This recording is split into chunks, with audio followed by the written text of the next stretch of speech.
DMS-TV jabarani filɛbagaw Mali kɔnɔ ani Mali kɔ kan ni wagati na aw minnu sigilen don a ka jabarani lajɛ an bɛ foli ani tanu di aw bɛɛ lajɛlen ma ka yira la dɔgɔkun ani Aziz Tarawele bɛ ɲɔgɔn sɔrɔ an ka jamukan na n'an ma wele DMS-TV ka walanbulon o kun ye pour que an bɛ se ka kalanw kɛ an ka kan na cogoya min na bamanankan na faamuyaliw bɛ se ka kɛ cogoya min na an bɛ se ka walawalaliw kɛ cogoya min na pour que aw bɛɛ lajɛlen bɛ se ka o faamuya cogoya min na foli ani tanu k'a di aw ma aw fɛn fɛn bɛ ka an lajɛ an ka bɔlɔlɔsira sanfɛ i n'a fɔ Facebook DMS-TV YouTube DMS-TV o kun ye pour que an bɛ se ka kunnafoni di aw bɛɛ lajɛlen ma a fana bɛ se ka nimisiwasa cogoya min na k'a to aw sigiyɔrɔ la bi alhamdulillah an ɲɔgɔn sɔrɔ yan tuguni an bɛna bakuruba dɔ ta ka walawalaliw kɛ ka di aw ma aw bɛ se ka faamuyali sɔrɔ la cogoya min na n y'a fɔ dɔgɔkun kɔnɔ an bɛ sigi an bɛ walan an b'a fɔ ko walanbulon pour que kalan bɛ se ka kɛ cogoya min na mais n y'a fɔ kuma bɛɛ lajɛlen na ni fɛnba dɔ nana jamana kɔnɔ ou bien kunnafoni dɔ bɛ yen ou fɛn dɔ bɛ yen jamana kɔnɔdenw b'a fɛ ka faamuyali sɔrɔ la cogoya min na an bɛ sigi an bɛ walawalali k'o la aw bɛ se ka faamuyali sɔrɔ o la cogoya min na o hukumu kɔnɔ bi an bɛna essayer ka constitution ta ka se ka faamuyali di aw ma o la pour que sɔnni référendum cɛ mɔgɔw ka taa oui ou non bila n sɔnna ou bien n ma sɔn sɔnni o don cɛ faamuyali minnu b'a kɔnɔ an b'a essayer ka walawalali k'o la aw fana bɛ se ka faamuyali sɔrɔ o la cogoya min na mais sɔnni o cɛ ni Aziz bi yan ni a bɛ foli di aw bɛɛ lajɛlen ma ni folikan fana b'a bolo bien laɲini dɔ b'aw bolo sɔnni an ka don an ka bakuruba kɔnɔ Aziz Nula basi tɛ yen kɔni basi tɛ yan mɛ komi n y'a fɔ dɔgɔkun an bɛ ɲɔgɔn sɔrɔ an ka walanbulon na mais kuma dɔ la ni bakuruba dɔ nana kunnafoni dɔ nana jamana kɔnɔ ou bien jamanadenw b'a fɛ ka bɔ fɛn dɔ kalama an fana bɛna an bɛ se ka walawalali k'o la cogoya min na o fana bɛ se k'o faamuya sɔnni an ka don bi walanbulon kɔnɔ n'a y'a sɔrɔ ni kunnafoni ou bien laɲini dɔ b'i bolo ka ɲɛsin an n'an lajɛbaw ma Mali kɔnɔ ani Mali kɔ kan. Bon n bɛ bɛɛ fo n b'a ɲini jama fɛ u ka ja ninnu cari parce que mɔgɔ caman ye sɛbɛnniw kɛ ka caman u yɛrɛ b'a ɲini an fɛ ko nin wagati ninnu émission man kan ka boli école ko ni fɛn dɔ kan k'an kan ka temps yɛrɛ de ta ko ka constitution ɲɛfɔ n ko tiɲɛ don mais u ka a faamuya ko école ko fana b'a la quoi effectivement donc ni ko fana bɛ jamana kɔnɔ a bɛ bɛn ala ka ɲɛfɔ écoleso yɛrɛ fana na tout à fait i n'a fɔ 14 janvier tɛmɛlen u y'a kɛ gafe ye ko maîtres k'a lakalen écoledenw ye i m'a ye voilà donc n'an fana ka walanbulon na ni o ko sugu nana an fana bɛ wagati ta ka a ɲɛfɔ mɔgɔw ye o de fana ye an se ye voilà donc bi kalafili bɛna kɛ jamana sigi kan kura min kan n'o ye jamana sariya sunba ye an bɛ fɛ ko o de ɲɛfɔ an ti an ka miirina fɔ a la fɔlɔ dɛ a ka ɲi a ma ɲi an t'o fɔ a la fɔlɔ an b'a fɔ de mɔgɔw k'a dɔn min b'a kɔnɔ donc bɛɛ b'i ta n'i bila dɔn o la parce que a man kan tɛ ka kɛ ko anw ka yɔrɔ dɔ faamu k'o yɔrɔ défend k'o don jama kunna ka jama kɛ kɛlɛkɛminɛ ye a sera ten Mali ka bɔ o kɔnɔ quoi o de la i bɛ taa an ka marche kɛyɔrɔ la i bɛ taa sɔrɔ ni mɔgɔ 100 ko a ba MINUSMA i bɛ taa sɔrɔ mɔgɔ 10 dɔrɔn de bɛ MINUSMA yɛrɛ kɔrɔ dɔn olu de bɛ MINUSMA nakun dɔn jama tɔ bɛ tugu olu kɔ ten mais MINUSMA ko kan ka dayɛlɛ de bɛɛ k'i hakili don yɔrɔ sɔrɔ a la walasa a ka ɲɛ voilà donc sigi kun ye o de ye ok foli ani tanu k'a di an n'an lajɛbaga bɛɛ lajɛlen ma Mali kɔnɔ ani Mali kɔ kan DMS-TV ka jabaraniw sanfɛ k'a yira la ko dɔgɔkun an bɛ ɲɔgɔn sɔrɔ mais Aziz yɛrɛ bɔra k'a fɔ cogoya min na bi an bɛna essayer ka kuma constitution kan i n'a fɔ constitution a ka ɲi a ma ɲi o tɛ ou bien an bɛ taa référendum min na an tɛna fɔ mɔgɔ ka taa oui ou bien non na mais min b'a kɔnɔ o ka se ka fɔ jamana kɔnɔdenw fana k'a dɔn min don parce que halisa constitution a tɛ mɔgɔ dɔw bolo mais an bɛna fɛn fɔ aw bɛ se k'o faamuya cogoya min na référendum fana mana se aw fana b'a dɔn a t'a n'a bila min na a kan ka min kɛ aw de b'u dɔn an ni ɲɔgɔn cɛ o t'an ka baara mais an kɛ kun ye pour que aw ka se ka faamuya min b'a kɔnɔ ok Aziz voilà référendum yɛrɛ ye kalafili de fana ye i bɛ t'i ɲana de ta awɔ wali ayi o fila de bɛ donc u ko kalo kura tile 18 ko kalafili bɛ kɛ jamana sariya sunba kan mɔgɔ minnu b'a fɛ olu bɛ awɔ ta o awɔ bɛ sɛbɛn papier jɛmani kan mɔgɔ minnu t'a fɛ o bɛ ayi ta ayi bɛ sɛbɛn papier bilenman kan normalement a yɛrɛ tun kan ka sɛbɛn bamanankan na tan de awɔ ayi i ɲɛ t'a la ko ninnu ka teli parce que o papier ninnu an bɛ se k'a fɔ k'u ma dilan fɔlɔ donc o dilantɔ bɛ se ka sɛbɛn ni awɔ ye a w ɔ awɔ ayi a y i k'o kɛ bilenman kan ka nin kɛ ɲɛ t'a la ko gɛlɛn tɛ o de la an k'an ka kan ta gɛlɛn ko gɛlɛn tɛ quoi donc u ko kalo kura tile 2 ka taa bila tile 16 la ko campagne bɛ dayɛlɛ o kɔrɔ ye mun ye mɔgɔ minnu bɛ constitution fɛ aw bɛ jama wele ka na ma k'a ɲɛf'u ɲɛnɛ o k'a faamuya mɔgɔ minnu t'a fɛ aw fana bɛ jama wele ka na k'aw ka miirina f'u ye walasa jama ka ban a la donc o jamakulu 2 de bɛ constitution ko la o tɛ maintenant a vulgarisation n'o ye k'a cari k'a lata dugudenninw bɛɛ la o kɔni o daminɛna ne yɛrɛ tun taara Sikaso o de la o fana senfɛ u tun ko k'u bɛna kalan tubabukan de la ka a to ten an y'a yira non a tubabukanlaman tɛ bɛn a ka kan ka ɲɛfɔ de togodala mɔgɔw ka taa n'a ye togoda la u k'a dɔn k'a fɔ ko Nations Unies ti Mali président sigi ko malidenw de b'u ka président sigi a ka jɛya bɛɛ ye ko assemblée kɛra 2 ye olu fɛn ninnu n'a ɲɛfɔra dɔrɔn hakili yɛrɛ b'a ye ko hali n'i ma se k'a bɛɛ don i kun na i kɔni b'a dɔn nin de bɛ nin kɛ mais nin kɔni tɛ nin kɛ voilà maintenant o la Union africaine n'o ye farafinna yɛrɛ kelenya tɔnba ye o ko k'ale bɛ a ɲini Mali politique mɔgɔw fɛ ani Mali ɲɛmɔgɔw fɛ k'u ka fɛɛrɛ bɛɛ lajɛlen kɛ walasa nin référendum ka kɛ ka ɲɛ donc kɔrɔ olu yɛrɛ sɔnnen don constitution kura falenni ma bon coup d'état fana kɛra maliyɛnw tun bɛ fɛ ka constitution de fana falen n fana y'a f'i ɲɛna depuis assise tɛ n ko Mali problème bɛ constitution de fana i y'a kuma fɔ i t'a la donc an sɔrɔ ka jama pousser ka n'a ma donc n'a sɔrɔ problème tun tɛ constitution kɔrɔ la yɛlɛma tun tɛ kɛ kanko yɔrɔ la hali n'a sɔrɔ a yɛlɛma ma an ɲɛfa i n'a fɔ a mago b'a la cogo min na a kɔni ka fisa ni dɔ ye yɛlɛma dɔ kɛra la ɲɛ b'a la donc o kɔrɔ ye Union africaine olu sɔnnen don constitution falenni ma o bɛɛ n'a ta mɔgɔ dɔ ko u kan ka fɛɛrɛ bɛɛ kɛ ko référendum kana kɛ donc bɛɛ n'i ka faamuyali de don mais n kɔni b'a dɔn constitution kura dilanni a fana kuma fɔra assise de la mɔgɔ minnu taara assise la parce que n'i ko ko halaladenw ka na ni min y'a sigi o tigi de y'a yɛrɛ nɛ donc a fɔra k'aw kana ka na aw fɛla fɔ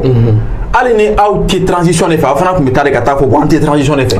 mais n'aw ma taa o fana y'u ka droit ye voilà n'aw ma taa min ninnu taara olu de bɛ jate effectivement voilà donc olu de y'a laɲini maintenant a constitution na an bɛ don min na ko bi a banna a min lakodɔnna n'i bɛ se k'a fɔ Mali fan 14 bɛɛ la ni gɛlɛya t'a la n'a bɛ fɔ o ma ko version officielle o de ye nin ye o ye sariya kisɛ 191 sariya kisɛ 191 an tun y'a laɲini fana n ko a ka lakalen kan bɛɛ lajɛlen na walasa a ka faamuya an y'a misaliya ye ko Wage taara ka taa a lakalelen Asaniya la a dalaminɛlen Asaniya la ka t'o di Asharafu ma kɔrɔn fɛ a ka se ka a faamuya min b'a kɔnɔ o waati kelen fana na constitution kɔrɔ fara constitution kura kan a bɛɛ ko ko maliden bɛɛ lajɛlen kelen ye u ka hakɛw an'u ka kɛtaw la ani sariya ɲɛma o tɛ n'o o ye tiɲɛ ye u ka kan ka constitution fana dalaminɛ version bɛɛ la sɛbɛn kan fɛn fɛn bɛ se ka kalan Mali la a kan ka dalaminɛ a bɛɛ la en anglais pour que a bɛ se ka faamuya n'i ye a version anglaise bɔ ko kelen i b'a copie kɛ k'a di hali ambassadeur minnu bɛ olu k'a faamuya n'i y'a bɔ bamanankan na denna fila mɔgɔw bɛ o kama anw yɛrɛ bɛ bamanankan ta de kan k'o makɔnɔ halisa k'a bɔ filakan na a ka bɔ sɛnɛfɔkan na ka taa fo sɛnɛfɔ dugu misɛnninw na bɛɛ k'a dɔn fɛn min b'a kɔnɔ autorité kan k'o de kɛ ko in man kan tɛ ka dan tubabukan mɛnnaw dɔrɔn ma o ye mɔgɔba dɔ k'a fɔ k'a ka yɛlɛmɛ voilà o ka o dɔrɔn kɛ o caman ye autorités y'a kɛ ka taa di Ɲoro Serifukɛ ma a ɲɛna a dira ale ma mais autorités pour que u ka kilen bɛɛ lajɛlen a kan ka dalaminɛ Mali kanba bɛɛ de la pour que bɛɛ b'a faamuya parce que n'i ye Asharafa ka jama ta k'a lajɛ mais misali la population bɛ bamanankan mɛn o ka ca n'o ye a ka ca n'o ye min bɛ filakan mɛn o ka ca n'o ye donc o la a kan ka dalaminɛ Mali kanba bɛɛ la o ye tiɲɛ de ye donc an b'o yɔrɔ fɔ autorités ye an b'a ɲini mɔgɔw fɛ u ka ja ninnu cari kosɛbɛ pour que o tulo ka don a la donc sariya daminɛ na a bɛ kuma malidenw yɛrɛ bɔra min o bɔra mɔgɔ jumɛnw na u sinsinnen don miirina jumɛnw de kan u y'a yira k'a fɔ mɔgɔ minnu y'u joli bɔn faso ye ani mɔgɔ minnu y'u joli bɔn walasa ka jɔnya kɛlɛ ko an gulonnen don olu ka miirina na n'o ye tiɲɛ ye Kunbi Jose ninnu ye u jeli bɔn faso ye mun na walasa anw kana kɛ tubabuw bolo kɔnɔfɛnw ye mais n'i y'a jateminɛ bi o Jose ninnu mɔdenw de kɛlen don tubabuw yɛrɛ lafasabaga ye a bɛ mɔgɔ dabali ban donc an ka ɲɔgɔn hakili la sunɔgɔli dabila ni tɔgɔw kan ye ɲɛ b'a la et puis u y'a yira k'an bɔra mɔgɔbaw la o ye tiɲɛ ye mais n k'u y'a don mɛtiriw kunna ko farafinw bɔra gɔnw de la fo siɲɛ dɔ la Sunjata ka film na mɛtiri ko jeliba ko mɛtiri ma k'a kana fɔ ko Mapo bɔra gɔnna ko Mapo bɔra wuraw de la a ko ni Mapo y'o sɛbɛn k'a tɛ moyen sɔrɔ ɲɛ t'a la donc f'a k'a fɔ k'a bɔra gɔnna o de donna u kun na wari sɛbɛnlen kunna wa u b'o de don fana farafindenw kun na k'aw laɲugun aw yɛrɛ la n t'a dɔn n'aw ɲɔgɔn faamuya voilà bon a tigɛyɔrɔ fɔlɔ n'o ye tilayɔrɔ fɔlɔ ye n'a fɔ ma ko chapitre 1 o bɛ tali kɛ adamadenw ka hakɛw an'u ka kɛtaw min ka kan ka k'u ye an'u ka kan ka min kɛ o la adamadenw ka hakɛw o kɔrɔ ye o ni min ka kan Sharia kisɛ fɔlɔ ko bon hali n'an bɛna kalan tubabukan kelen n'u bɛna yala kelen an tɛna fɔ ko ni article tuma dɔ la an b'a fɔ tuma dɔ la an tɛna fɔ a ko maliden bɛɛ lajɛlen ye kelen ye u ka hakɛw la an'u ka kɛtaw la ko siya woloma fɛn bɛ yen n'o bɛ tali kɛ adamaden sigiyɔrɔ kan n'o bɛ tali kɛ i sun kan n'o bɛ tali kɛ i ka diinɛ kan o bɛ tali kɛ i siya la a bɛ tali kɛ i sun na a bɛ tali kɛ i ka politiki ko miirina na ko si dagalen tɛ o kɔrɔ ye o bɛɛ kɔnnen don jamana b'o bɛɛ juguya la jamana t'o si fɛ o kɔrɔ ye ne man kan tɛ k'a bila n kunna ko ne ka fisa ni e parce que ne ye bamanankan mɛn ka tɛmɛ e kan e man kan k'a bila e kunna k'i ka fisa ni ne ye parce que k'e jɛlen don ni ne ye e ne man kan k'a bila n kunna k'anw ka fisa ni surakaw ye parce que ko anw de bɛ dugu ma k'olu bɛ yan fɛ o y'an ka sigiyɔrɔw ye an man kan tɛ k'a bila n kunna ko ne ka fisa e ye parce que Tarawelelakaw tɔgɔ bɛ Mali tarikubaw la o si tɛ bɛn olu ma ɲi mɔgɔ ni ɲɔgɔn cɛ ne fana man kan tɛ k'a bila n kunna ko n ka fisa wala ni e ye k'a kunda ko e ye cɛ ye wa e ye muso ye o fana tɛ bɛn i ɲɛ b'a la bon n'i yɛrɛ y'a da n'i yɛrɛ dɔrɔn ma dɔrɔn Mali yɛrɛ gɛlɛya bɛ se ka wuli ka bɔ yen baasi tɛ an bɛ taa ko adamaden ye fɛn bonyata ye wa ko bi man kan tɛ ka k'a kan ko maa bɛɛ lajɛlen ni diɲɛlatigɛ ka kan ani lafiya ka kan ani lakana ka kan a n'a ka adamadenya fana kelenya ka kan k'adamaden n'o ka kan sariya kisɛ sabanan ko jamana bɛ denmisɛnninw lakana ka bɔ den suɲɛ ma ani adamaden suɲɛ fɛn fɛn bɛ kɛ jamakulu fɛ ka taa jamakulu bɛ adamaden suɲɛ minnu kɛ jamana b'o o bɛɛ kɔn jamana tɛ don si la a bɛ n'a fɔ ni élection bɛ se u bɛ taa denmisɛnninw suɲɛni o kɔni ka ca o wagati a man di jamana ye jamana tɛ sɔn a ma mais ka taa sɔrɔ jamana marabagaw yɛrɛ de fana bɛ tila ka ko kɛbaga ye a faamuya ka go wa ko maa si tɛna bila tɔɔrɔ jugu kɔrɔ mɔgɔ si tɛna minɛ jɔnya la wa ko wale tɛna kɛ mɔgɔ la min bɛ dankari adamadenya la n'o ye wale jugu ye n'o bɛ adamaden yɛrɛ tiɲɛ k'o ti kɛ o tɛ o bɛ constitution kɔrɔ kɔnɔ mais o bɛɛ n'a ta kayikaw bɔra ka mankan kɛ ko jɔnya bɛ hali sini Nations Unies y'a publié ko u y'a ye ko mɔgɔ 200,000 bɔ ɲɔgɔn ko k'olu bɛ jɔnya ko miirina kɔrɔ hali sini Mali la o kuma an t'an ka constitution kɔrɔ dɔn alors que jɔnya ko kuma a tɛ bɛn jamana sariya ko k'a tɛ bɛn nul ne peut être soumis à la torture à l'esclavage mais hali sini a bɛ f'u ma de ko jɔn a kɔni jɛlen don constitution kɔnɔ a jɛlen don a kɔnɔ o de la ne ko n kan ka bɔ tubabukan na tubabukan na i bɛ ni kalan tantɔ a tɛ effet k'i la quoi a tɛ foyi k'i la mais n'i yɛrɛ ka kan don mɔgɔ tɛna tɔɔrɔ mɔgɔ tɛna bila jɔnya kɔrɔ dɔ dun ye dɔ minɛ ka kisɛ cola a ka moto nɔfɛ a y'a tɔɔrɔ de o polisiw ka to o minɛ jama bolo k'a bɛ t'o datugu kaso la jɔn de ta ye mɔnɛ ye mɔgɔ min ka mɔgɔ fatura effectivement ale ta ye mɔnɛ ye ɲɛ t'a la bon adamaden tɔɔrɔ ni jɔnya filɛ nin ko maa o maa walima jamana baarakɛla o jamana baarakɛla ko e de kɛra nin wale ninnu tigi ye ni i yɛrɛ ka faamuyali walima ni mɔgɔ wɛrɛ y'i bila a la k'i bɛ ɲangi cogo la sariya ye min fɔ i tɛ minɛ dɔrɔn k'i ɲangi ten dɛ sariya ko k'i ɲangi cogo min na k'i bɛ ɲangi ten donc o kɔrɔ ye a tɛ bɛn hali gouvernement baarakɛla k'a fɔ k'a b'a ka fanga boli dɔ kan a tɛ bɛn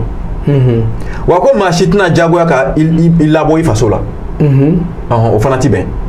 an k'a fɔ k'an bɛ diyagoya kɛla ta tunga la ka sɔrɔ a man d'e ye o tɛ bɛn n'i taara damakasi sɛbɛn ɲini an juguya la an bɛ se ka taa fanga la ko maa o maa n'e bɛ jamana wɛrɛ n'i ka jamana mɔgɔw wulila i juguya la k'a kun kɛ i ka diinɛ ko ye k'a kun kɛ i ka politiki ko miirinaw ye ko e bɛ se ka na Mali bɛ kɛ e jigiyɔrɔ ɲɛnama ye Mali b'i bisimila a b'i n'a fɔ fana or an ka mɔgɔw bɛ boli ka taa Côte d'Ivoire an b'a fɔ ko non Côte d'Ivoire kan k'u bila ka na constitution ninnu bɛɛ bɛ tali kɛ Faransitaw de fana na parce que an ye fɛn minnu kalan an b'olu de lawaleya olu fana fɛ yen nin fana bɛ bɛn Maliki ma taa Sénégal ni yan Karim ninnu ma taa Côte d'Ivoire b'u ma boli yan ɲɛ t'a la bon u bɛ to yen fo waati min y'u diya bon ni Ivoirien fana bolila a bɛ se ka na Mali la sariya sɔnna a ma ko adamaden si tɛna minɛ k'i datugu ka tɛmɛ tile 48 kan fa k'a sɔrɔ sɛbɛn bɔra kiiri mɔgɔ yɔrɔ min lakodɔnnen don jamana kiiribulonba dɔ fɛ. Fo sɛbɛn de ka bɔ magistrat dɔ yɔrɔ min b'a yira k'i kan ka datugu, donc i ka datuguli bɛ se ka tɛmɛ tile 48 kan. N'o tɛ a tɛ se ka kɛ jamana sariya de côté. Voilà. Nul ne peut être détenu pendant une durée supérieure à 48 heures. I tɛ se ka datugu ka tɛmɛ tile 2 kan, 48 heures bɛ tile 2 kan. 48 heures. F'a k'a sɔrɔ sɛbɛn bɔra magistrat dɔ yɔrɔ. I m'a ye. Wa maa si tɛna minɛ k'e datugu kaso la f'a k'a sɔrɔ o fana sɛbɛn bɔra magistrat dɔ fana yɔrɔ. Wa ko adamaden bɛɛ lajɛlen fana ni kiiri ɲanama ani jɛlen ko ka kan wa k'a ka kɛ a waati la a mako bɛ a waati min na. Ne bɛ mɔgɔw dɔn hali sini nin an tagatɔ a kalo 3 kalo 4 na u bɛ taa ni ka segin la tribunal la yen ten dɔrɔn u b'u wele a ye taa papier dɔ minɛ jugement ye nin kalo ye o kalo bɛ se u b'a fɔ a ye taa papier dɔ minɛ nin don jugement ye nin don fana ye u bɛ k'olu taa ni ka segin ten a yɛrɛ problème sɔrɔla dugukolo ko min na o dugukolo yɛrɛ jɔra yɛrɛ o bɛ ɲini ka ban jɔla yɛrɛ mais halisa u bɛ taa ni ka segin fu la nɔfɛ halisa u bɛ taa ni ka segin fu la nɔfɛ. Yɔrɔ wɛrɛ tɛ dɛ Garantibugu u bɛ bɔ Yirimajɔ u bɛ taa fo Garantibugu gendarmerie dɔ bɛ yen nɔ u bɛ taa fo yen. O la constitution kan ka dala min a k'a faamuya quoi k'adamaden bɛɛ ni i yɛrɛ soronnadoli ka kan n'o ye k'i yɛrɛ kumabɔ ni ko nana donc k'a ka bɛɛ yamaruyalen don ka i ɲɛna soronnaldobaga ta n'o ye ka avocat ye k'i ɲɛna avocat ta ni gɛlɛya bɛ ne ni e cɛ mɔgɔ tɛ se ka Sisoko tɛ se ka avocat jagoya ne kan avocat min ye ni ja ne yɛrɛ de b'o ta n'a ye n ja n bɛ maître Konare kɛ n ka avocat ye n'a ye n ja n bɛ Bacili kɛ n ka avocat ye n'a ye ja i bɛ tapo k'i ka avocat ye i jagoyalen tɛ ko fo jagoya e ka taa tapo ta ko parce que ne ye Bacili ta non o laɲini bɛ e yɛrɛ de bolo o laɲini bɛ e yɛrɛ de bolo donc o tun ye adamadenw ka hakɛw ye ko fɛn o fɛn bɛ yen ni sariya ma o kɔn i b'o kɛ foyi t'o la Mali la kɔni fɛn o fɛn bɛ yen ni sariya ma o kɔn o kɔrɔ sariya ye fɛn o fɛn daga e b'o kɛ foyi t'o la sariya ma min daga o de tɛ kɛ voilà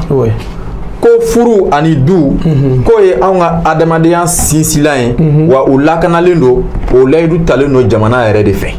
jamana yɛrɛ de y'o layidu ta ale bɛ furu lakana ani du ko furu ye cɛ kelen ani muso kelen de o danna yen de ko kalan degili n'o ye lakɔgɔli ye k'i kɔgɔ i ka se fɛn na siyɔrɔ nusɔndiyaw kɛnɛya sigida lakanaw dunkafa ani ji sanuman sɔrɔli k'olu bɛɛ lajɛlen ye hakɛ ye adamadenw ma jamana kɛlen don ka sɔn min ninnu ma o kɔrɔ ye bɛɛ ni nusɔndiya ka kan bɛɛ ni siyɔrɔ ka kan bɛɛ ni baara ka kan bɛɛ ni baaradegi ka kan bɛɛ ni kalan ka kan i m'a ye mais logements sociaux lajɛ bani falu b'a dɔn o kɔni o la ne ko n k'an ka problème ye kanko de ye quoi parce que mɔgɔ minnu bɛ a lamɛn kan in na olu b'a kɛ k'a da u yɛrɛ de ma i ma u yɛrɛ dama de bɛ ɲɔgɔn ka droit de fan tɔw kɔni t'a la ten an bɛ tɛgɛrɛ f'u nɔfɛ o y'a balen voilà ko fasoden bɛɛ lajɛlen ni kalan ka kan ko foroba kalanyɔrɔ k'olu ye diyagoya ye fu don wa a tɛ kɛ ni diinɛ miirina fana ye l'enseignement public est obligatoire diyagoya don gratuit fu don et laïque a tɛ kɛ ni diinɛ miirina ye wa kɛnyɛrɛye kalanyɔrɔ k'olu lakodɔnnen don jamana fɛ olu bɛ baara kɛ ni sariya fana kɔnɔna ye voilà donc ani sokow ani kɛnyɛrɛye fɛnw dukow ani i yɛrɛ ka kelenna adamadenyaw ani i yɛrɛ ka kelenna kunnafoniw k'olu ye gundolafɛnw ye ani kumaɲɔgɔnya min bɛ k'i ni mɔgɔw cɛ ko bin tɛ se ka kɛ olu kan a bɛ n'a fɔ ne ka to ka ɲɔgɔn wele réseau la ni réseau mɔgɔw ye ne ka vocal appel labɔ an bɛ se ka taa plainte don contre la an ye danaya de da u kan k'an ka crédit ta an bɛ ɲɔgɔn wele kumaɲɔgɔnya min b'an ni ɲɔgɔn cɛ o bɛ to an ni ɲɔgɔn cɛ dan bɛ se ka kari a la yɔrɔ min na fo n'a sɔrɔ sariya y'a laɲini ko ka nin ka kumaɲɔgɔnya labɔ k'a lamɛn sabula sigana mɔgɔw don aw ka kumaɲɔgɔnyaw bɛ se ka labɔ o de la donc o kɔrɔ a ka kumaɲɔgɔnyaw n'a ni jamana ka intérêt bila la aw ka kumaɲɔgɔnya bɛ bin a bɛ ta a bɛ lamɛn a bɛ bɔ gundoko la ne ni e ni ɲɔgɔn cɛ jamana b'a lamɛn n'a bɛ se ka jamana nafa cogo min na ko adamaden ka taaya ne ta ye nin ye e ta ye nin ye jamana b'o soronnaldo wa ko maa si ka i ta tɛna minɛ i la fo k'a sɔrɔ a bɛna labara foroba labara dɔ de la wa n'a minɛn'i la fana a bɛ sara i ye a bɛ i n'a fɔ o b'a sara i ye o b'a sara i ye e ka so bɛ yen sirada la gidɔrɔn bɔra e ka so kan donc u bɛ se k'i ka so ci ka sira bɔ k'a ɲɛ pour que dɔ ka bɔ accident na i ka so valeur ye min ye u bɛ se k'o lasegin i ma ou bien u bɛ terrain d'i ma yɔrɔ wɛrɛ mais hali sini kulikoro u yɛrɛ sɔrɔ ko gidɔrɔn kuranin kulikoro mɔgɔw b'a u ta boliboli la hali sini a wari ma sɔrɔ hali sini u ka so cira wari ma sɔrɔ u ka so cira a wari ma sɔrɔ hali sini wa n b'a mɔgɔw fana dɔn ɔ constitution ye nin yɔrɔ min fɔ o kuma o nkalon ye o bɛ constitution kɔrɔ fana kɔnɔ non o man ka kɛ nkalon ye ɲɛ t'a la ko ni ko in la nana an ka kan na quoi adamadenw b'a faamuya de ko bɛɛ lajɛlen yamaruyalen don i ka miiri cogo min y'i diya o tɛ i yamaruyalen don i ka da fɛn na fɛn min y'i diya i yamaruyalen don ni diinɛ ye i yamaruyalen don ni batow ye voilà mais k'a ka kɛ sariya kɔnɔna na bon ko kunnafonidilaw fana yamaruyalen don u ka kunnafoni jɛlen sɔrɔ jamana yɛrɛ b'o lakodɔn nka k'a baara ka kɛ sariya fana kɔnɔna na a bɛ n'a fɔ ni aw ye interview ɲini ni Ture ye wayi aw yamaruyalen don ka interview ɲini n'a ye a ka diya ye a ka sɔn ou bien a kana sɔn mais aw kɔni yamaruyalen don k'a ɲini n'a ye pour que kunnafoni jɛlen ka se ka sɔrɔ voilà ani ko jamana b'a lakodɔn ka tila ka don a jigiya kɔrɔ adamadenw ka taa ni ka segin kɛ walima ni kɔɲɔ b'aw bolo ka motow ni mɔbiliw labɔ ka o boli cortège o bɛ bɛn k'aw ka nisɔndiyaw latagama o bɛ bɛn jamana yɛrɛ bɛ don o ko kɔnɔ ko adamaden yamaruyalen don ni baara ye wa i yamaruyalen don fana ni lafiya fana ye jamana yɛrɛ b'o lakodɔn o de la hali président yɛrɛ bɛ vacances ta i kan ka baara kɛ mais lafiya fana b'i ye donc repos ye diyagoya de constitution de côté n'i ye mɔgɔ ye k'a b'a mɔgɔ ɲɔgɔn bila baara la a tɛ sɔn a ka reposer plainte don a contre la foyi ti bɔ a la i bɛ plainte don a contre la wa a bɛ ɲɛ fana voilà ko maa si tɛna diyagoya k'i bila baara la baara min man di ye f'a k'a sɔrɔ a baara bɛ jamana nafa foroba sira kan a bɛ se ka kɛ sisan e bɛ chinois kan mɛn mais ka kɛ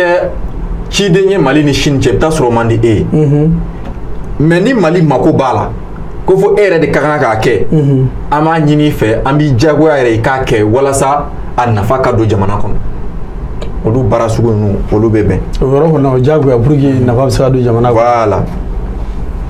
adamadenw yamaruyalen don ka lafasali tɔnw sigi n'o ye syndicat ye lafasali tɔnw sigilen don ani u bɛ baara kɛ fana sariya de kɔnɔna na adamadenw yamaruyalen don n'u ka magoɲɛfɛnw u ka laɲiniw n'o ma lasabati ka baarabila kɛ n'o ye grève ye jamana sariya sɔnnen n'o ma wayi sariya bɛ sɔn grève ma mais a ka kɛ sariya y'a fɔ cogo min na voilà adamaden yamaruyalen don ka i ka walida dayɛlɛ n'o y'i ka entreprise ye a ka kɛ fana sariya kɔnɔ wa ko adamaden bɛɛ lajɛlen fana ni kɛyɔrɔ ɲɛnama a n'a jɛlen o ka kan o kɔrɔ ye yɔrɔw jɔli fana ka ɲi ka yɔrɔw sanuya fana o ka ɲi o tun ye adamadenw min kan ka kɛ u ye jamana ye min yamaruya u ye maintenant an yɛrɛ fana kan ka min kɛ jamana ye o filɛ nin ye ko maliden fɛn o fɛn walima mɔgɔ fɛn fɛn n'i bɛ Mali dugukolo kan a ɲininen don fɛ i ka nin sariya in bonya a mana kɛ k'i sɔrɔ lahala fɛn o fɛn na o kɔrɔ ye an ka kan k'o kɛ ko ka faso kumabɔ o ye bɛɛ kunnadonni ye la défense de la patrie est un devoir pour tout citoyen donc ka faso kumabɔ o ye bɛɛ kunnadonni ye o y'a fɔ cogo ɲɛnama ye quoi ko maa o maa ni e si bɛ san 18 na k'e bɛ se k'i kun kɛ sɔrɔsiya kan walasa ka faso kumabɔ donc n'i si ma san 18 sɔrɔ tenni ma daga i ye mais n'a ye san 18 sɔrɔ i bɛ se ka taa tenni na voilà wa ko ni fɔɲɔgɔnkɔ jate minɛna jamana kɔnɔ ko jamanaden bɛɛ lajɛlen welelen don ka na n'u ka hakilinaw ye ni fɔɲɔgɔnkɔ bɛ jamana kɔnɔ dɔrɔn bɛɛ lajɛlen de welelen don an bɛ min kɛ réseau sanfɛ tan an bɛ k'o de labaara tan problème bɛ kanko la e ka miirina ye jumɛn ye an b'i wele ka na i b'i ka hakilina fɔ o bɛ lamɛn nin b'a ta fɔ o bɛ lamɛn bɛɛ t'a lamɛn pour que ka fɛngɛ ka ɲɛ voilà ko a ɲininen don jamanaden bɛɛ lajɛlen fɛ k'i ka kɛtaw adamadenya sira kan n'o bɛ tali kɛ musaka minnu kan ka sara jamana ye k'olu bɔ a sira fɛ i n'a fɔ ka vignette ta ka impôt sara ani n'i ye bitigitigiw ye ka taxes sara i kan ka fɛn fɛn sara jamana donc impôt tali ye diyagoya de maliden ma ni bolimafɛn b'i bolo oui ka carte ta ka o tɛmuru sara o bɛɛ lajɛlen bɛ bɛn olu an kan k'o kɛ yɛrɛ de olu ye diyagoya yɛrɛ de ko maliden kelen o kelen k'a bɛɛ lajɛlen kan ka baara kɛ ni foroba nafa o miirina de ye ani ka forobafɛnw bonya ani k'u lakana oui donc n'i ye mɔgɔ ye k'a ka essence bɛ ka bɔn gidɔrɔn kan normalement polisiw kan k'a tigi minɛ ni mɔgɔ ye dumuni kɛ k'a papier fili gidɔrɔn kan n'a y'i ja papier ta i k'a fili ka don a ka mobili kɔnɔ awɔ parce que an bɛɛ lajɛlen kan ka siraba bonya n'i ye maa fɛn fɛn ye k'a bɛ ka ekɔliso ampoule bɔ i bɛ se k'a tigi datugu parce que an kan ka forobafɛn bonya mɔgɔ fɛn fɛn y'a tɛgɛ da foroba nafolo kan k'a sɔn i kan ka datugu kaso la mais an dun y'a ye an ka minisiri caman kɛra fɛn foroba nafolo la u yɛrɛ bɔra k'a fɔ ɲɔgɔn ma yan oui y'a fɔ ɲɔgɔn ma yan a ko taara min e y'a dɔn datugulen o de la n'a fɔra ko justice tɛ Mali la mɔgɔw dabali bɛ ban quoi ninnu misali n'i ye nin fɔ bamanankan na dɔrɔn mɔgɔ baden yɛrɛ bɛ sin ka misali ye ten ɲɛ tɛ voilà o tun ye adamadenw kan ka min kɛ k'a ɲɛsin jamana fana ma donc an ni min ka kan jamana o fɔ an fana kan ka min kɛ k'a ɲɛsin jamana ma o fana fɔra o mana bɔ yen halisa tilanyɔrɔ fɔlɔ o bɛ tali kɛ jamana yɛrɛ ka jamanaya la u ko Mali ye jamana ye a dɛnnen don a yɛrɛ la indépendante a ka yɛrɛma hɔrɔnya b'a bolo souveraine kelen de don unitaire indivisible a tɛ clan démocratique bɛɛ jamana don laïque a tɛ mara ni diinɛ miirina ye social wa adamadenya b'a la i ɲɛ b'a la laïque a tɛ mara ni diinɛ miirina ye bon daminɛ na olu y'a yira ko anw gulonnen don miirinaw la miirina minnu sɔrɔla maaw la minnu y'u jeli bɔ jamana ko ye ani ko laïcité laïcité bɛ farafinna mɔgɔkɔrɔba jumɛn danbe la constitution sɛbɛbagaw kana an filɛ nu sɔgɔtɔw ye sa u y'a don a kɔnɔ parce que u y'a kalan faransi fɛ o ye tiɲɛ ye mais laïcité tɛ se ka don abada Mali ka historique la o ti tiɲɛ ye Sunjata ninnu ka wagati laïcité ko kuma tun bɛ yan Sunjata tun bɛ faransɛ yɛrɛ de mɛn yan kurukanfuga sigira laïcité de tun bɛ yen nɔ u ka sabali sa an bɛ constitution kura ko la o ye tiɲɛ ye mais u kana fana filɛ baganw ye quoi laïcité tɛ se ka don Mali histoire la kɛcogo t'a la an bɔra laïcité ko kalama an ka mɔgɔ kalannenw de fɛ voilà ko Mali ka fanga maracogo ye fanga min ye jamana kɔnɔdenw ta ye a sɔrɔla jamana kɔnɔdenw fɛ wa a bɛ jamana kɔnɔdenw de kama pouvoir du peuple jamana kɔnɔdenw ta par le peuple min sɔrɔla jamana kɔnɔdenw fɛ pour le peuple min bɛ jamana kɔnɔdenw kama a faaba ko Mali faaba ko ye Bamako ye wa a bɛ se ka falen ka taa yɔrɔ bɛɛ sariya de fana b'o jaratigɛ donc jamana faaba bɛ se ka falen a bɛ i n'a fɔ Nigeria capitale tun ye Lagos ye a yɛlɛmana ka kɛ Abuja ye Indonésie fana tun ko k'a bɛna a ka capitale falen ka bɔ Jakarta la ko a jɔnjɔn n'o y'a drapeau ye k'o ye jɔbolo 3 ye a jɔbolo o ye binkɛnɛ sanu ani bilenman a bɔra vert jaune rouge la Mali drapeau tɛ vert jaune rouge ye bilen a f'u ka yɔrɔ nin fana fɔ mɔgɔ ɲɛna ka ɲɛ kosɛbɛ yɛrɛ de parce que hali sini dɔw b'a fɔ vert jaune rouge parce que n'i ye sanu ye a bɛ k'i kunna i n'a fɔ komi jaune de don parce que o de bila dɔw kunna de bɛ voilà donc Mali jɔnjɔn ye sisan binkɛnɛ sanu bilenman o ko binkɛnɛ o b'an ka sɛnɛfɛnw n'an ka kungo kofɔ sanu o b'an ka dugujukɔrɔ nafolow de kofɔ bilenman maa minnu y'u joli bɔ walasa Mali ka kɛ Mali ye o b'olu de kofɔ voilà a jɔnjɔn a fasa o yɛrɛ tɔgɔ ye Mali ye parce que jamana fɛn fɛn bɛ yen n'a tɔgɔ de b'a la Côte d'Ivoire ta ye abidjanaise ye Faransi ta ye marseillaise ye parisienne tɛ dɛ marseillaise de don anw ta fana tɛ bamakoise ye an ta ye le Mali de o de la a bɛ daminɛ ni Mali ye maintenant o y'a yira ko fasokanw k'olu bɛɛ lajɛlen kɛra kan lakodɔnnenw ye n'o ye officiel ye ko sariya bɛna ta k'olu labaara cogo fɔ n'a bɛ fɔ o ma ko loi organique loi organique ye sariya sen ye min bɛ ta ka constitution sariya kisɛ dɔ labaara cogo ɲɛfɔ a n'a sigi cogo o de ye loi organique ye ko français k'o ye baarakɛkan ye ko jamana bɛ se ka kan wɛrɛw ta k'o kɛ baarakɛkan fana ye o tɛ voilà mun de y'olu poussé constitution kɔrɔ de bɛ ka baara kɛ français de ye langue officielle ye mais munna sisan olu ye a saniya di ɲɔgɔn serifukɛ ma o y'a dama ni dalu jumɛn constitution kɔnɔ cɛkɔrɔba ninnu ni karamɔgɔ fana mana kuma waati dɔ an ka fanga mɔgɔ ninnu ka teli ko laïcité Mali yɛrɛ y'a essayé k'a b'a ka kɔrɔ di laïcité ma olu an ka ɲɔgɔn lasunɔgɔ dabila ko laïcité tɛ diinɛ bali wa a tɛ danaya bali ko laïcité ka laɲini ye adamadenw ka balo ɲɔgɔn fɛ o min bɛ sinsin ko to ɲɔgɔn ta la kuma ɲɔgɔnya ani ɲɔgɔn faamuya ko laïcité ka laɲini ye ko ka fanga don o la kosɛbɛ mais le mot laïque m'o kɔrɔ fɔ laïcité ye principe de ye min bɛ jamana marali ni diinɛ ko fara ka bɔ ɲɔgɔn na o m'o don yan dɛ o ko de ko a ta opposé donc olu bɛna laïcité kɔrɔ fɔ anw de o tɛ olu ye laïcité kalan mɔgɔ minnu bolo olu ye min fɔ a la o bɛna se k'o sɔsɔ non se ka sɔsɔ ko jamana bɛ diinɛw bɛɛ danayaw ani miirinaw minnu bɛ labaara sariya kɔnɔna na ani bato ko jamana bɛ jɔ o bɛɛ jigiya kɔrɔ donc a b'o bɛɛ a bɛ don bɛɛ jigiya kɔrɔ voilà donc o tun ye yen yɔrɔ ye ko jamana cakɛdabaw filɛ n'o ye institution ye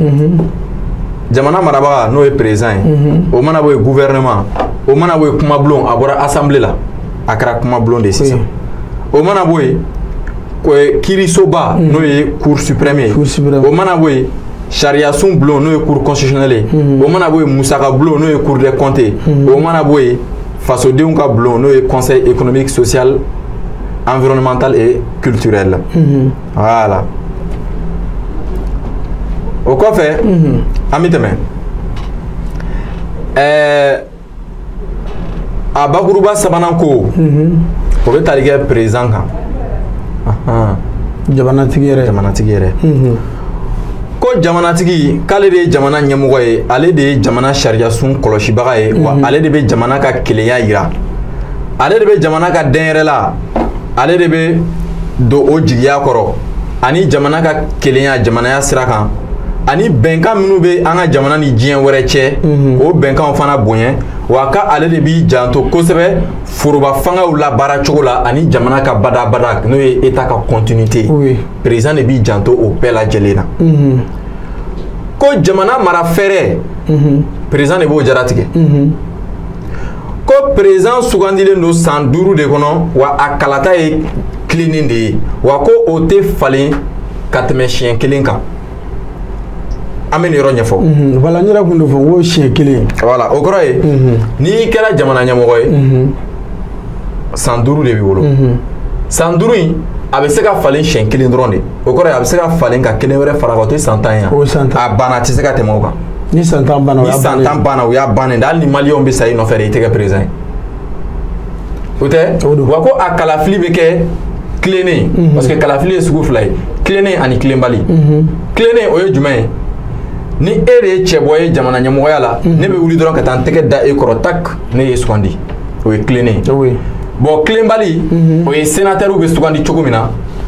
ne tɛ wuli ka taa n tɛgɛ da e kɔrɔ bilen k'e bɛ fɛ ka kɛ sénateur ye mais anw ye kala ta misali la Sisoko ye k'a kɛ maire ye et Sisoko ye e sugandi k'e ka kɛ sénateur ye donc i ɲɛ b'a la ne bɛ e sugandi Sisoko de fɛ donc ale ni ne k'e sugandi tak ni n yɛrɛ tɛgɛ de kɔnɔ o tɛ kelen ye voilà o kalafili 2 bɛ yen wa ko cogo si la ko mɔgɔ tɛ se ka waati kɛ ka tɛmɛ mandat 2 kan Mali kɔnɔ donc o kɔrɔ ye san 10 maa si tɛ se ka tɛmɛ o kan ko maa o maa ne bɛ fɛ k'i kan bɔ jamana ɲɛmɔgɔya la jamana ɲɛmɔgɔya nɔfɛ ko k'a sɔrɔ i ye maliden ye i sun bɛ Mali la wa i bɛna t'i ka fasoden sɛbɛn da cɛbɔ sɛbɛn da don min na ou bien waati min na o k'a sɔrɔ jamana foyi sɛbɛn t'i bolo ni Mali ta tɛ nationalité maliyɛn dɔrɔn de ka k'i bolo wa ko i ka adamadenya hakɛ ko y'a sɔrɔ i y'o bɛɛ lafa ani i ka politiki ko hakɛ i y'o fana bɛɛ lafa wa i ka kɛ maa ye min hakili ka ɲi nɔ ko mɔgɔ fɛn fɛn bɛ fɛ k'i kan bɔ jamana ɲɛmɔgɔya nɔfɛ i sisanga dɔgɔyalen o ka kɛ san 35 ye a kana caya ka tɛmɛ san 75 kan a bɛ fɔ de ma ko furancɛ datugulen ka bɔ san 35 ka taa bila san 75 a banna ni maa min bɛ o kɔfɛ e tɛ kɛ président ye ni maa min b'o duguma e tɛ k'a ye san 18 tɛ se ka kɛ président ye san 34 ani kalo 11 e tɛ se ka k'a ye tɛ wa ko jamana ɲɛmɔgɔ kura ta jamana ɲɛmɔgɔ kura tali o bɛ kɛ tile 45 a dɔgɔyalen ka taa bila tile 60 la yanni jamana ɲɛmɔgɔ kɔrɔ ka fanga ka ban o kɔrɔ ye mɔgɔ min bɛ jamana ɲɛmɔgɔya la n'a ka mandat banni tɔ tora tile 45 walima tile 60 n'o ye kalo 3 ye donc kalata kura bɛ labɛn président kura sugandili bɛ daminɛ bon ko ko jamana ɲɛmɔgɔ bɛ sugandi a bɛ ta n'a sɔrɔ a ye jama fanba sɔrɔ siɲɛ kelen mais n'a sɔrɔ a ma jama fanba sɔrɔ siɲɛ fɔlɔ la siɲɛ filanan bɛ labɛn n'o ye second tour ye o bɛ kɛ dimanche kun sabanan min bɛ gan jaabiw bɔli la ni cour constitutionnelle ye jaabiw bɔ bi dimanche kun saba de bɛ fɔlɔ filanan sabanan siɲɛ filanan o bɛ labɛn donc o kɔrɔ ye tour filanan tɛ labɛn dimanche kun duurunan kɔnɔ a tɛ labɛn dimanche kun filanan kɔnɔ a tɛ labɛn dimanche kun fɔlɔ kɔnɔ nka a bɛ labɛn dimanche kun sabanan de kɔnɔna na o tɛ o n'a y'a sɔrɔ ni kelen ma fɛn jamaba sɔrɔ voilà o la ko tile 7 jaabiw kɔfɛ premier tour jaabi kɔfɛ ni candidat kelen fatura o tɛ walima n'a balila ko cour constitutionnelle bɛ se ka kalafili gun ka taa kɔfɛ dɔɔni a bɛ se k'a bɔ a dɔgɔkɔrɔ o y'a ye ni fatuli kɛla walima ni bana dɔ y'a minɛ min na a tɛ se ka na o tɛ donc ko siɲɛ filanan o bɛ dayɛlɛ cɛbɔ 2 ye cɛbɔ 2 siɲɛ filanan bɛ dayɛlɛ u ye min ninnu ye jama fanba sɔrɔ siɲɛ fɔlɔ la min ninnu 2 turu fɔlɔ la n'u ye jama fanba sɔrɔ siɲɛ filanan bɛ dayɛlɛ olu de ye maintenant n'a sɔrɔ kelen fatura walima ni a balila ka na sabanan min ye jama fanba sɔrɔ o de bɛ bila tɔ kelen dɔ nɔ la n'a sɔrɔ o bɛ ɲɔgɔn kɔ fɔlɔ filanan sabanan ni kelen fatura sabanan bɛ n'a nɔ la a bɛ kɛ ten cogo de la u y'a yira k'a fɔ ko kalafili n'o ye jamana ɲɛmɔgɔ kalafili an bɛ jamana ɲɛmɔgɔ de kɔnɔ président ka élection ko o labɛnni ani o jaabi bɔli ani ni mɔgɔw ma sɔn yɔrɔ minnu kalafili kɛcogo ye ko cour constitutionnelle de bɛ o bɛɛ lajɛlen ko ɲɛnabɔ donc o kɔrɔ ye cour constitutionnelle de bɛ jaabi laban bɔ ni cour constitutionnelle ye jaabi min bɔ o de ye jaabi laban ye fo jamana kɔnɔden bɛɛ de k'o dɔn o ko dɔnni man kan tɛ ka kalifa constitution sɛbɛnbaaw dɔrɔn na o man kan tɛ ka kalifa tubabukan mɛnnaw dɔrɔn na nin kan ka kalifa maliden bɛɛ lajɛlen de la pour que u k'a dɔn hali ni élection banna ka sigi o tigilamɔgɔ kɔnɔ n'o min fɔ dɔrɔn a banna tɔw bɛ fɛn fɛn fɔ a bɛɛ ye ziiri o tɛ wa il faut que mɔgɔ de ka to foro kɔnɔ a bɛ ka arajo lamɛn cour constitutionnelle président bɛ k'a fɔ ko ko karisa de kɛra président ye i b'o fɔ fili la fan bɛɛ i b'a dɔn mais dɔw ko ne ma ko 2019 k'olu taara kɔrɔn fɛ k'u k'olu ma ko n'u nana k'u ka foli fɔ président Musa Tarawele ye parce que a b'olu kunna k'alisa ko Musa Tarawele de ye président tellement k'u ti jamana kɔnɔ quoi voilà fo ni kunnafoni fana ka cari de ɲɛ b'a la voilà ko jamana ɲɛmɔgɔ n'o ye président ye a ka baara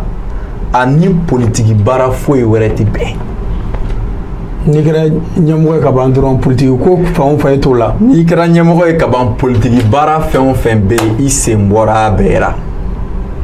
ne de tun ye n ka parti président ye donc parti congrès la ne kan ka taa la n'i kɛra président ye i bɔra i ka parti ta yɛrɛ i ye jamana de ta ye sisan ɔ ne ka parti bɛ crise kɔnɔ ne kan ka to ka ye yen de walasa k'u hakili o tɛ bɛn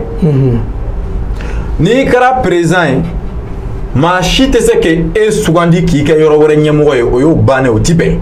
i ka jamana kɔnɔ i tɛ se ka kɛ président ye décret ka bɔ k'i kɛra ambassadeur ye yɔrɔ dɔ la o tɛ se ka kɛ i tɛ se ka kɛ président ye ka tila ka kɛ police directeur ye o tɛ se ka kɛ i tɛ se ka kɛ président ye ka kɛ EDM directeur ye o tɛ se ka kɛ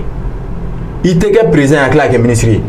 kɛcogo t'a la n'i kɛra ɲɛmɔgɔ ye dɔrɔn i ye ɲɛmɔgɔ de ye wa baara fɛn fɛn bɛ yen k'i bɛ nafolo sɔrɔ o la o baara bɛɛ bɛ jɔ i tɛ se ka kɛ président ye k'e bɛ to ka sɛnɛ kɛ ko ka to ka wari o fana tɛ se ka bɛn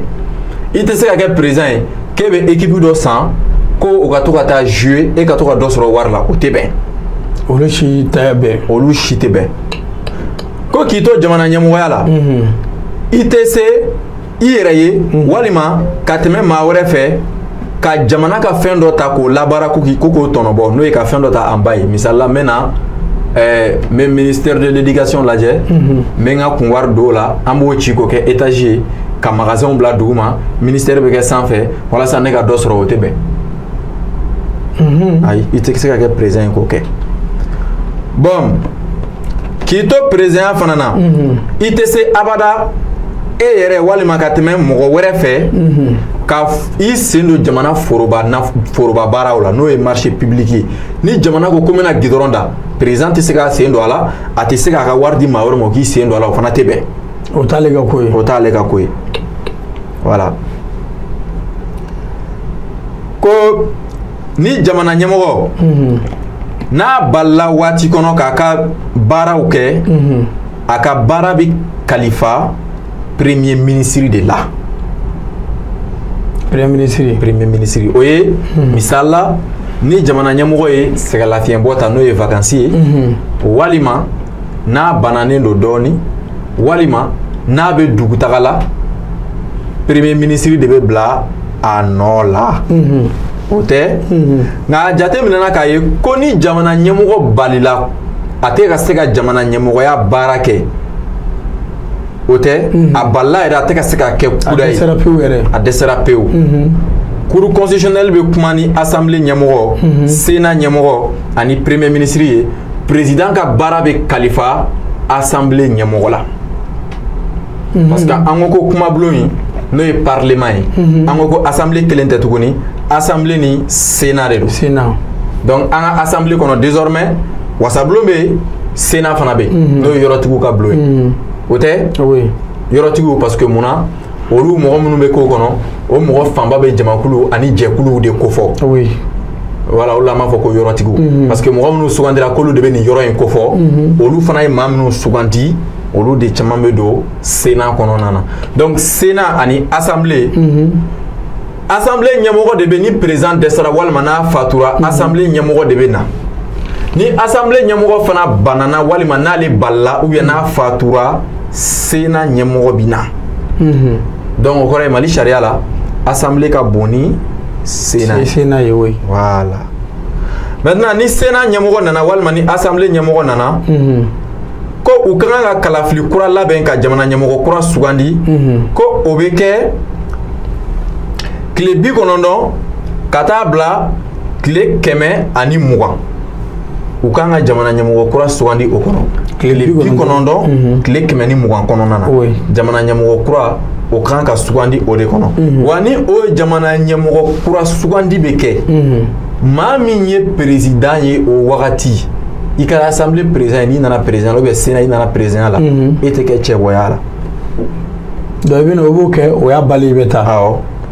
e tɛ kɛ cɛbɔ ye oui maintenant le président mɔgɔ min mana sugandi ka kɛ président ye an b'a fɔ k'i bɛ sugandi tile 45 ka taa bila tile 60 ɲɔgɔn na n'i sugandira k'i kɛ président ye e tɛ baara ta abada fo président kɔrɔ ka waati ka ban wa n'i bɛna baara ta président kura n'i bɛna baara ta i bɛ kale cour constitutionnelle mɔgɔw de ɲɛma bɛɛ ɲɛnɛ i bɛ kalenkan min fɔ o filɛ nin ye bon nin bɛ se ka traduit bamanankan na ka président kura kɔnɔ a banna élection ye fo san wɛrɛ ɔ président ka kalekan filɛ constitution kuturu traduit ni tile damadɔni kɔnɔ ka a di ɲɔrɔ serifukɛ ma mun b'a bali ka ni kalenkan traduit bamanankan na ka président kura kɔnɔ a magan de t'an na kuma cɛ ye nin de maliyɛnw yɛrɛ de tɛ fɛ Mali ka taa ɲɛ ko n ye kale ala ɲɛnɛ ani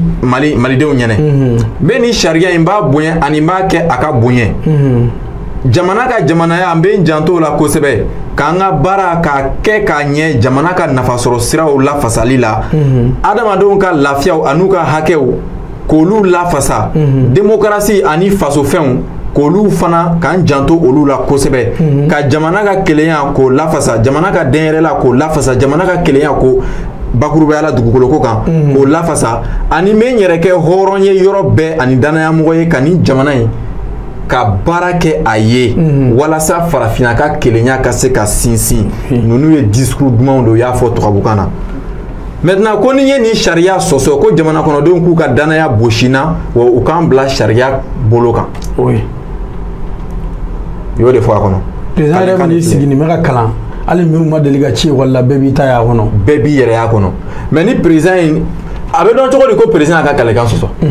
président ko komi jamana ka kelenya an b'o lafasa ɔ a y'o fɔ tubabukan na jamana kɔnɔden fanba m'a mɛn o tɛ ɔ ni président ye dugukolo yɔrɔ dɔ tigɛ k'o feere jamana wɛrɛ k'o di jamana wɛrɛ ma a yɛrɛ ka nafasɔrɔ sira kama a y'a ka serment janfa a y'a janfa o tɛ ɔ n'a jamana ko bon k'an k'a kɛ faransi de bɛ jɔ n'an ka ko caman ye sisan hali an ka drapeau k'o sugandi faransi k'a fɔ ko ko Mali k'a ka drapeau kɛ ale ta ɲɔgɔnna ye ka dolo kɛ a cɛmancɛ la o ti bɛn o ye ka jamana ka parce que jamana ka indépendance fɛnw na a ka drapeau b'a la faransi k'a fɔ ko ka sɛbɛn kɛ sisan misali la ou bien Russie k'o fɔ ko Mali armée ale de b'a ɲɛnamɔgɔw sugandi ka ale bɛ Mali recrutement kɛ wa ale de bɛ maliyɛnw former n'ale ko maliyɛnw ka taa yɔrɔ min na o bɛ taa yen n'a ko kana taa yɔrɔ min na o kana taa yen ni président fɛn fɛn y'o bɛnkan sɛbɛn signé ka ban dɔrɔn o y'a bannen i kɛlen ka jamana janfa o ye kɛlen ka jamana armée feere olu ti bɛn o ti bɛn bien maintenant jamana ɲɛmɔgɔ kɛlen ka ni kalekan ta o bɛ drapeau ni fɛnw don a la sariya bɛ kuma o bɛɛ lajɛlen kan o tɛ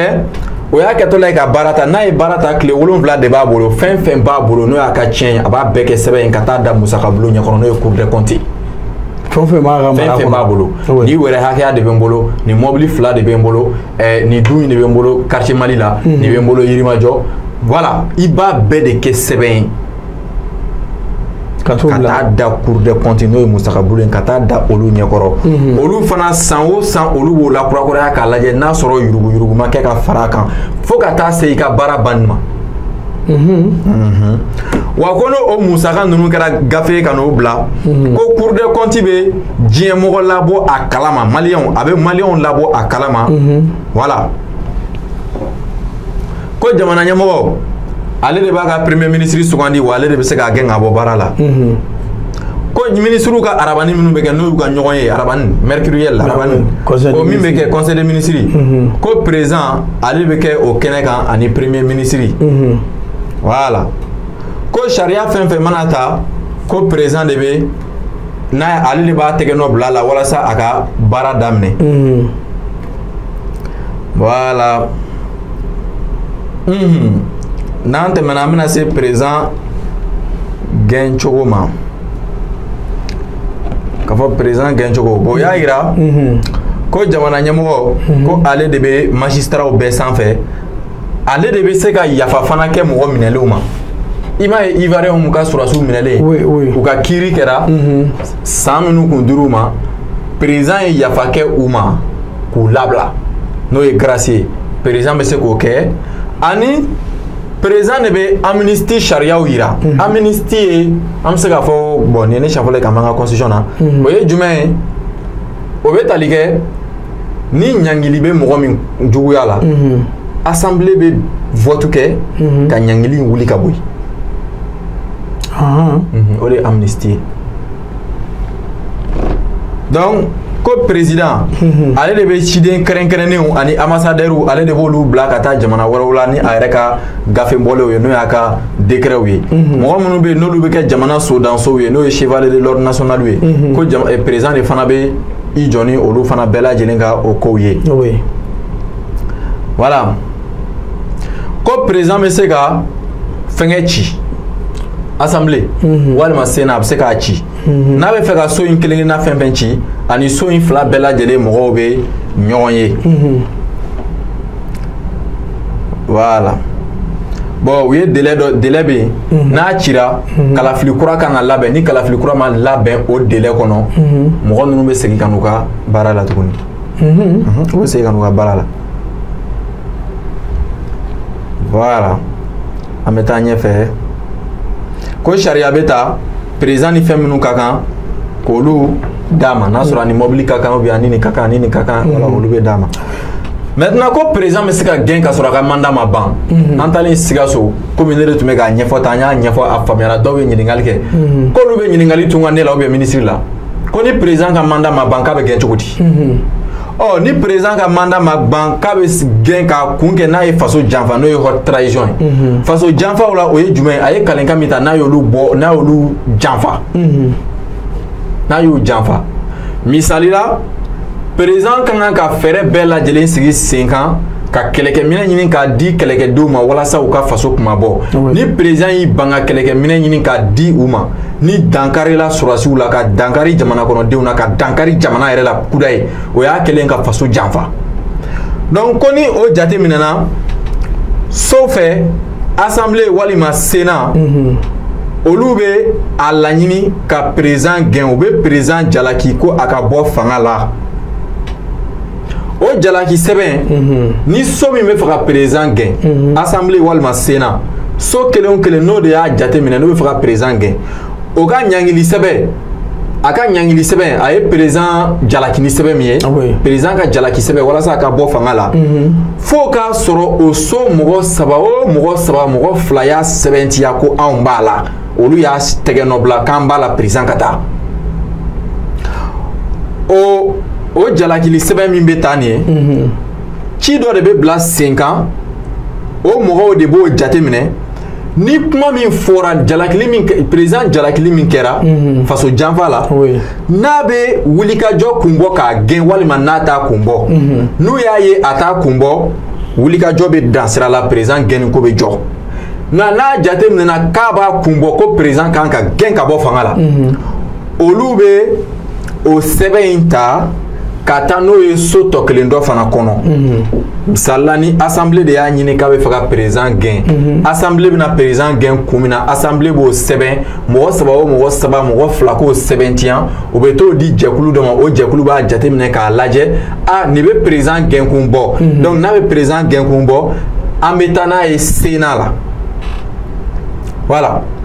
u bɛ taa n'a ye Sénat la o donw bɛɛ lajɛlen yɛrɛ fɔlen don a bɛ kɛ tile hakɛya minnu kɔnɔ donc n'u taara n'a ye Sénat kɔnɔ fo Sénat mɔgɔw fana mɔgɔ saba o mɔgɔ saba mɔgɔ fila k'a fɔ ko awɔ an sɔnn'a ma nin ye président gɛnkun ye n'o chambre fila sɔnn'a ma o bɛ président gɛnko sigi sen kan wa ko président fana yamaruyalen don ka avocat ta k'a yɛrɛ défend fana wayi o sariya fana b'a bolo awɔ o sariya fana b'a bolo k'a fɔ o sariya fana b'a bolo donc sɛbɛn in bɛ di so tɔ kelen dɔ ma tile 8 kɔnɔ f'olu fana k'a yira k'u bɛ a la président ka gɛn ka taa sɔrɔ o wagati fana ma tɛmɛ tile 15 kan. tile 15 wayi donc n'o kɛra sisan so fila bɛɛ sɔnna ma ko président kan ka gɛn o so fila bɛ ɲɔgɔn ye kɛ walasa ka kuma président gɛn cogoya kan wa o so fila kalafili de bɛ labɛn o kalafili la Cour suprême ɲɛmɔgɔ bɛ kɛ yen nɔ Cour suprême n'o ye sariya bulonba ye o ɲɛmɔgɔ o bɛ kɛ yen nɔ wa kalafili minnu bɛ sugandi o ye kalafili minnu bɛ président gɛnni nɔfɛ olu de bɛ sugandi minnu ko k'a kana gɛn o tɛ ta bilen dɛ minnu ko k'a gɛn olu de bɛ jateminɛ ɲɛ b'a la voilà o la président bɛ sira bila ale bɛ sira di a bɛ bɔ fanga la président bɛ gɛn ten de. donc a ma se ka bɔ ka taa marché ni fɛn kɛ kɛcogo b'a la ka sɔrɔ a ma s'o ma. bon a bɛ se ka kɛ fana ni population bɔra a kalama population bɛ se ka fɛn dɔ ye ka sɔrɔ so fila n'o m'o ye ni population marché la la so filaw bɛ se ka ta ka k'u kunnako ye ni so min y'a kɛ a kunnako ye n'o y'a jateminɛ k'a ye tiɲɛ tiɲɛ yɛrɛ a bɛ président gɛnkun bɔ ale b'a kɛ sɛbɛn ye ka taa da kulu min bɛna sigi ka président gɛnko jateminɛ a bɛ taa da olu ɲɛkɔrɔ n'u y'a ye k'a t'a gɛnko bɔ u b'a jɔ n'u y'a ye a b'a gɛnko bɔ u bɛ kuma ni so dɔ in ye. so dɔ in fana k'a yira ko awɔ a b'a gɛnko bɔ an sɔnna u k'a tɛgɛ nɔ bila u b'a ta ka ɲɔgɔn ye kɛ ka cour suprême président wele ka na n'a ye a bɛ n'i sigi u bɛ président gɛnni ko sigi sen kan k'a gɛn ka bɔ fanga la n'a gɛnna ka bɔ fanga la assemblée président bɛ na